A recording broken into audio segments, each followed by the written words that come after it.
Hi guys! So, samahan nyo kaming lumabas ng aking kasama dahil nagyaya siyang maglibot-libot dito sa paligid ng aming accommodation. And itong video ko, wala siyang sounds kasi hindi ko alam yung mic kung na-insert ko ng maayos o hindi.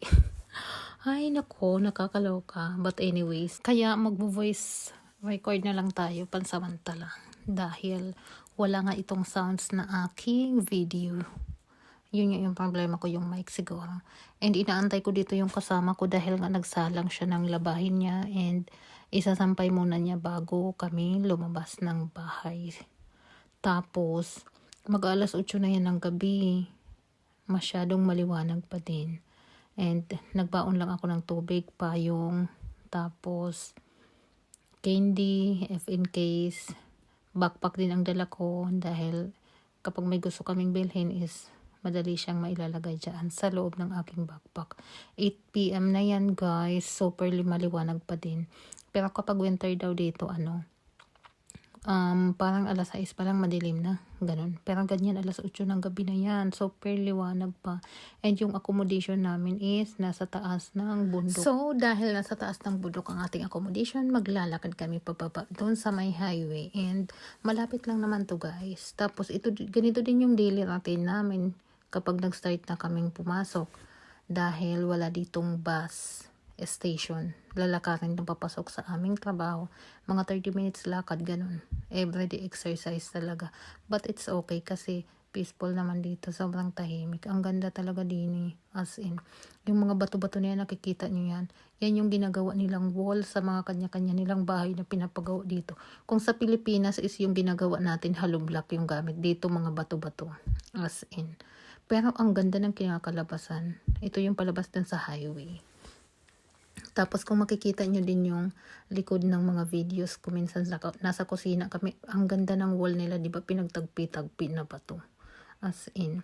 Tapos kung makikita nyo din dito is super babait din ng ibang mga tao dahil pag tuwing tatawid ka sa mga pedestrian lane, ganun, mag-i-stop talaga sila, mag-isa ka man o madami kayong tatawid. Kahit malayo-layo ka pa konti, mga 3 hakbang pa, makikita nyo nag-stop dyan yung driver, ayan, para makatawid yung mga taong gustong tumawid sa pedestrian lane. Unlike sa Pilipinas na sa pedestrian lane ka na nasasagasaan ka pa, dito hindi. Titigil talaga sila. Siguro yun talaga yung culture nila. Which is maganda siya dahil iwas accident. Ganun. Tapos ang ganda ng view dito, and after dito, pumunta kami sa market. Bumili kami ng kamatis, ganun, at saka coke. Tapos, syempre nasanay ako na kung cellphone ko is kung saan-saan ko lang ba nilalapag, ganun. Akala ko naiwan ko. Oh my God, naloka ako. Balik ako sa store. Diyos ko, katangahan ko ba? Yung cellphone ko, akala ko naiwan ko sa loob ng tindahan. Takbo ako. Tingin-tingin ako dun sa likod. May ice cream doon din. Pero gusto ko, ayan, may pizza sila. Mahal. Mahal yan. Baka doon ba mga cart doon yan? Saan? Mabait sila, no? Yun nga lang, matanda, i-guide ka nila. Oo, yun nga lang talaga kailangan natin parang matuto sa lingwahe nila. Kasi, hindi tayo magkaintindihan saan. Dito? Wait lang, walang Maganda ng kaya nga yung sunset na.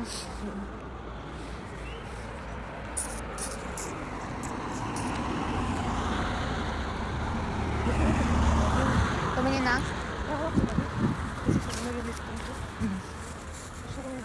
Yung lumabas kayo kasi wala naman sa isip, yung pasyal lang daw.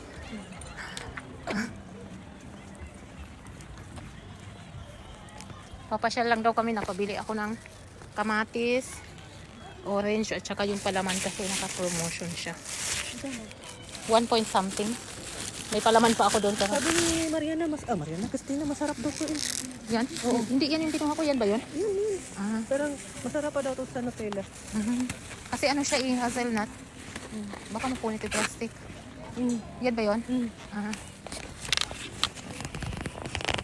Gala-gala, ikot-ikot lang kami dito. Parang hanggang dito lang yung naikot namin. Hanapin natin yung simbahan. Simbahan dito ba yung banda? Nasaan kayo yung simbahan, Bing? Kaya nga sa kaya yun. Sabi na next tourist lang. Ayun na. Ayun! Ayun! Oo. Ayun.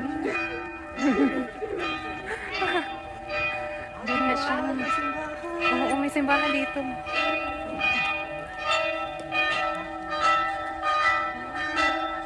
Lapit na. Ano yan, may misa? Isa pa yun? Ano ba? Ano ba yan? Mas ba yan? Wala man. Bukas na? Baka may event Sunday bukas. May akyat dito. Ayun. Na namin yung simbahan. Oo nga. Ayun. Oo. Tuwang-tuwa kami yung Pilipino. Kahit hindi namin maintindihan yung lingwahe as long na may ano eh. Nahanap na namin. Tapos nandito lang siya sa yung tapat ng simbahan, ano. Di ba? Tapat lang siya ng dagat. Tara na, doon naman tayo. Ano oras na ba?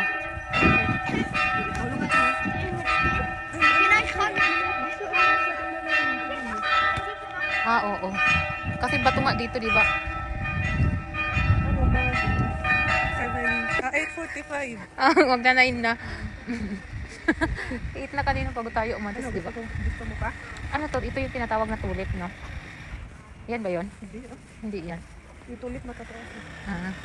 Yan yung ano, Ano, yung gusto mo native pa? na tulip. Sige, punta tayo doon. Lakad tayo.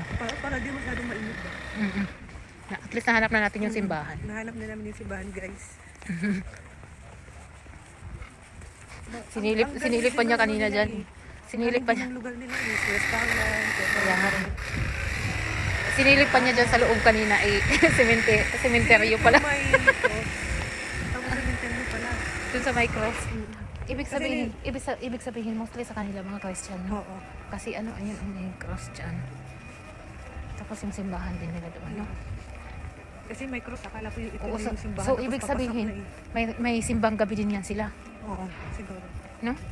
Kung sa atin may simbang gabi, edi sa kanila din may simbang gabi din siguro.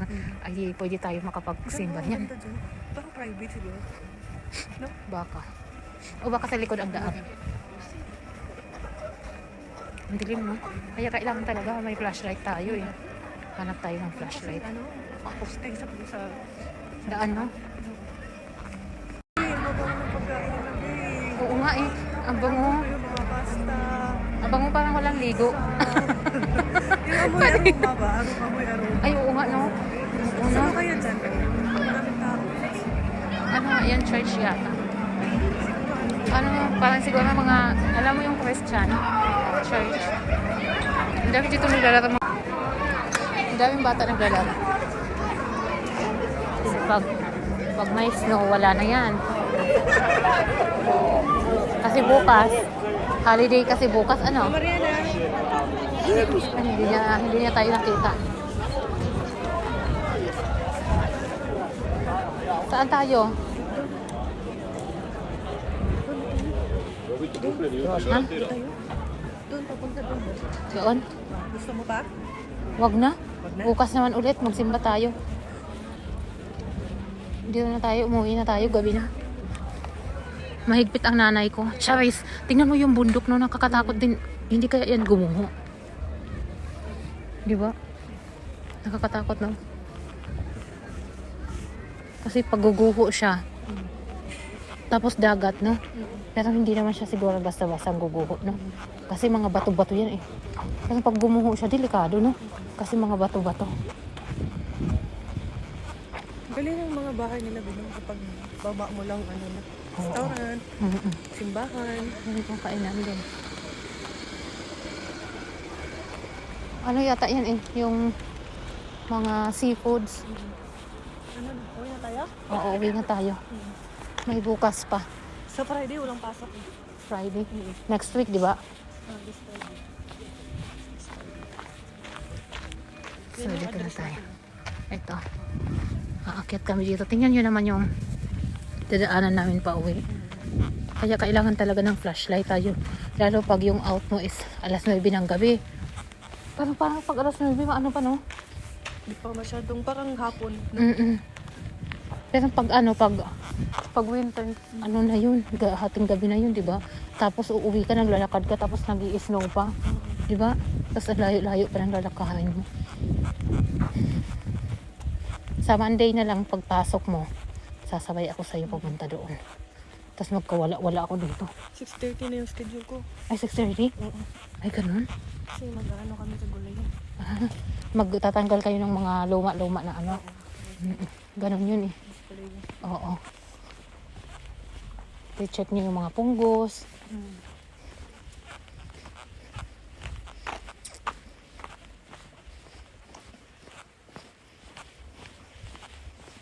Madilim dito. Parang feeling mo dito, everyday ka nag-hiking, no? Kasi, Tignan mo lang ang din natin. Ang liit na katawan. kaya nga eh. Ang sexy niya eh. Liit na edad din sana. Oo. Nakakaloka. Paakyat ba naman itong uuwian natin? Nakakahingal. Yung mga ganitong bahay sa ano natin din, hindi naman na, diba? Oo. Pero yung iba dito na bahay bakasyon na lang nila. Oo. Mababait yung tao dito, yun nga lang. Kailangan mo lang talaga maging maingat. Kasi, hindi sa lahat ng oras is nasa maayos tayong sitwasyon. Ano yung may ilaw doon sa bahay natin? Doon. Nasa taas sila nun. Ah, oo nga pala, sa taas sila. Ano? Music? Ang dilim, di ba? Tumatang pa ako. Oo. Ang bagtak ko ba? Nakakahingal. Oh, hanggang doon pa yan. Pero dito na yung bahay namin. Oh.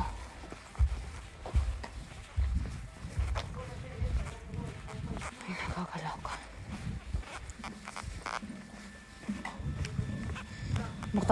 Takot pa naman ako sa madilim. Magtakbo-takbo siguro ako ba?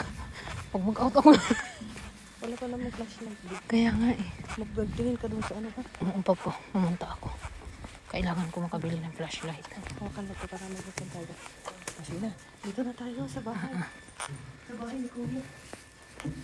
Dito kami sa bahay. May ano nga, may mga walang palabas sila. Oo, kasi nga weekend, di ba?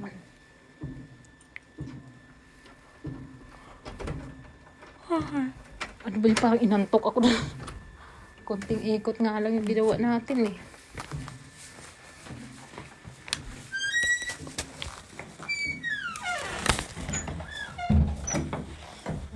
Ilak mo na lang siya.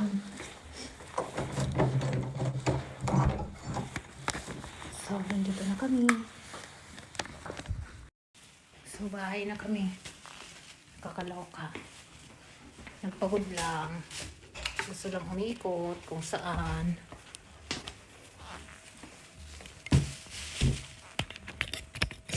At least hanap namin yung simbahan. Simbahan yung hinahanap namin eh.